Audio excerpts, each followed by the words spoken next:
اہم خبر سے آگاہ کر رہے ہیں آپ کو۔ ملتان میں عوام کو خالص خوراک کی فراہمی کے لیے پنجاب فوڈ اتھارٹی کے آپریشنز جاری، 3 آئس فیکٹریوں کی اصلاح تک پروڈکشن بند۔ برف بنانے والے پانی میں آرسینک کی مقدار زیادہ پائی گئی۔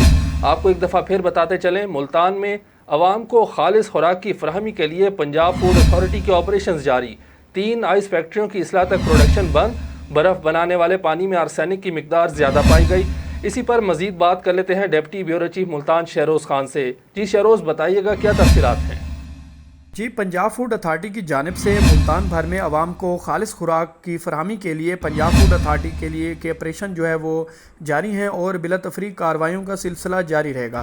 آج بھی مختلف مقامات پر کارروائی کرتے ہوئے 3 آئس فیکٹری کی اصلاح تک پروڈکشن یونٹ بند کیا گیا اور متعدد فوڈ جو پوائنٹس ہیں ان کو چیک کیا اور جرمانے بھی کیے گئے۔ مزید کارروائی کرتے ہوئے دودھ میں پانی کی ملاوٹ کرنے پر ملک شاپ کو 20,000 روپے جرمانہ کیا گیا۔